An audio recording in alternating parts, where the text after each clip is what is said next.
You know that feeling you get when your boss says, quick question, and then hands you a 10-page document? That's Congress right now, except the boss is a deadline and the document is a list of demands tied to DHS funding. So you've probably been hearing things like shutdown, DHS, and everyone yelling. Here's a short version. This is not a boring spreadsheet fight.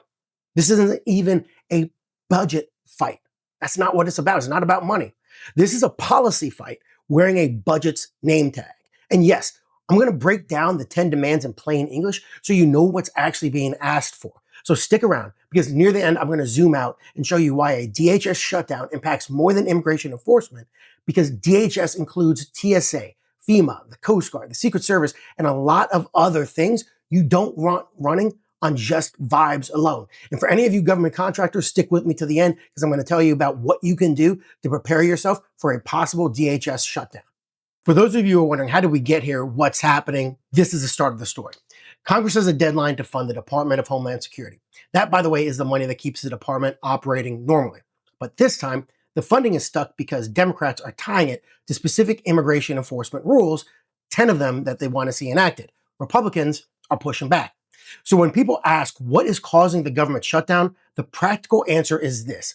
DHS funding is jammed up because one party wants reform attached and the other party does not want those reforms attached to a budget. And once again, this isn't a budget fight. I can't make that clear enough. It is at best money plus rules or money without rules fight. That is the actual standoff. Now, before we dig into that list of 10 items, we need one quick translation. When people say government shutdown, what government shutdown means is not the country turns off. It's actually kind of worse than that. It's confusion and sometimes even chaos. And a government shutdown is basically a funding lapse. You know that. But Congress misses the deadline and agencies switch into disruption mode. Some work pauses, some work slows, some work continues because it's considered essential or supported through other mechanisms. But even when something keeps running, it often runs with extra friction. This is where people get misled. A shutdown is not always dramatic in a movie way. It is dramatic, though, in a way in which everything suddenly is slower and harder, and a lot more government workers are more upset. And for contractors, this really can feel like we are still working, plus we're not going to do anything new. Plus, we can't promise when approvals might happen. Plus, please stop asking accounting questions. Basically, it's like your workplace saying, we're open, but also don't spend anything. And also, do your job. And also, we can't confirm or deny when you're going to get paid or if you're going to get paid on time. Love the vibes, don't you? And when you talk about, because this is the big thing everybody wants to know, who's responsible for the shutdown? Who should we point the finger at? Who should we put the finger in the chest to? Who should we blame? The reality is you're not going to like the answer. And everyone at the end of the day is going to look at this and say, nope, I don't want to believe this, but it's the truth. Democrats are saying we will not vote to fund DHS unless we get these reforms. If Republicans refuse, they are choosing a shutdown. Republicans are saying these reforms are a non-starter, and tying them to funding is the problem. If Democrats insist on attaching them, then Democrats are forcing the shutdown. See the issue there? I mean, really, both sides are using the deadline as leverage. That is how modern budget fights work, by the way. The funding bill becomes the vehicle for policy, and then both sides fight over that steering wheel. So if you're hoping that I was going to point out one person, two people, party leaders, and say, those are the villain, go get them, I can't. This is Congress. Everyone in this case is a villain and also a victim, depending on the camera angle and the narrative. However, regardless of the camera angle you're looking through, the Democrats have put their 10 demands on the table.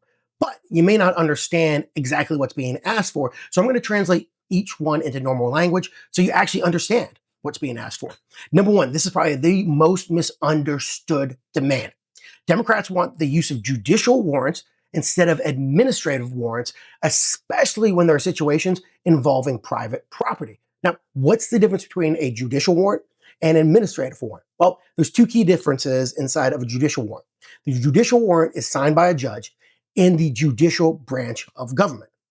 The administrative warrant is signed by a lawyer in DOJ who has that position, and it is inside of the executive branch. That's what an administrative warrant comes from. Number two, Democrats want a ban on masks for all government officials during enforcement operations. Number 3, Democrats want all agents to identify themselves clearly during operations, especially when asked.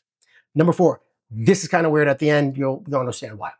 Democrats do not want any enforcement at sensitive locations. What are those? Well, they include schools, churches, medical facilities, courts, and this is the one that doesn't make sense, polling places. Don't know. Demand number 5. This one also doesn't really make sense. Democrats want to ban racial profiling. Why doesn't that make sense? That's already illegal inside of the United States, but that's one of the demands they have. Moving on to demand number 6. Democrats want to move toward targeted enforcement rather than broad sweeps. Basically, what they're saying is they want to end indiscriminate arrests. Demand number 7. Democrats are wanting to add and/or expand training for DHS law enforcement officers. Demand number 8. They want a standardized use of force policy across all of DHS. Number 9. They want local law enforcement to investigate excessive force complaints. This is really interesting because they want to allow local law enforcement to investigate excessive force complaints made against the federal government. Kind of weird. Demand number 10. Mandatory body cameras plus rules for uniforms and equipment. Good news about this is that Secretary Noem has already said that cameras are going to be expressed across the nation for DHS law enforcement officers. So that demand should be a very easy, yep, check, got it. And that's the list, 10 items. This is not a small tweak, by the way. It is a rewrite. And that is why this is stuck. And most importantly, that is why this is not a money budget fight. This is a policy fight at its heart. Remember, DHS is bigger than ICE. DHS includes things like TSA, FEMA, the Coast Guard, the Secret Service, CISA, CBP, and obviously USCIS. And if you're wondering what are some of these things that may shut down or pause significantly, well, TSA, you know it, handles aviation security and airport screening. FEMA, you probably know that too, coordinates disaster response and recovery. You know the Coast Guard, guards the coast, it's in the name, handles maritime safety and rescue. Secret Service, you might think you know what they do, but they actually have a broad category of things they do. They protect national leaders and investigate certain financial crimes. CISA coordinates cybersecurity and infrastructure security across the United States. CBP, you probably know what they already do. They handle border security and points of entry. And USCIS, they process immigration. So when you hear DHS shutdown, remember, DHS is a department with many missions. That is why the impact is bigger than immigration if DHS funding is halted. Now, if you're a government contractor, what can you do to plan for a DHS shutdown? Well, like all shutdowns, you need to plan for uncertainty. You need to know your funding source, and you need to communicate early with both primes and contracting officers. If your plan is, we'll just see what happens, congratulations. You are now qualified to work in Congress. But if you're not interested in joining Congress, there are some things that you can do, and I would say should do, to help your fellow citizens understand and be informed about this DHS funding fight, which is sometimes labeled a government shutdown, partial government shutdown. It's your job to help inform them and help them understand what's going on.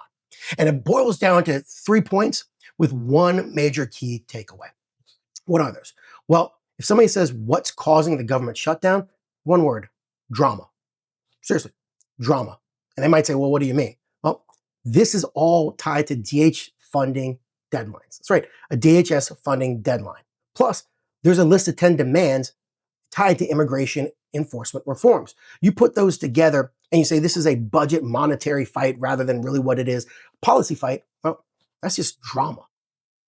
If somebody says, well, what does a government shutdown mean? Simple. It's a funding lapse that creates disruption and uncertainty within the federal government. And most importantly, because this is going to be the question you get asked over and over again, they're going to ask who is responsible for the shutdown.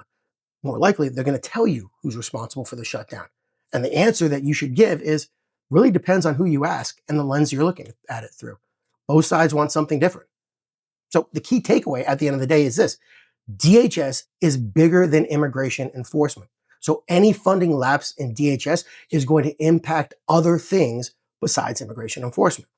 So remember this, make sure to subscribe for the next video. We're going to break down a whole lot of things about what's happening inside of the government, what could be happening inside of DHS and immigration. We're going to continue this moving forward. Thanks for watching. Please make sure to subscribe, like, and by the way, key kind of thing I want to ask you guys, what's the most important demand that you think is being asked for by the Democratic Party? And what's the most ridiculous demand that's being asked for by the Democratic Party? Thanks for watching.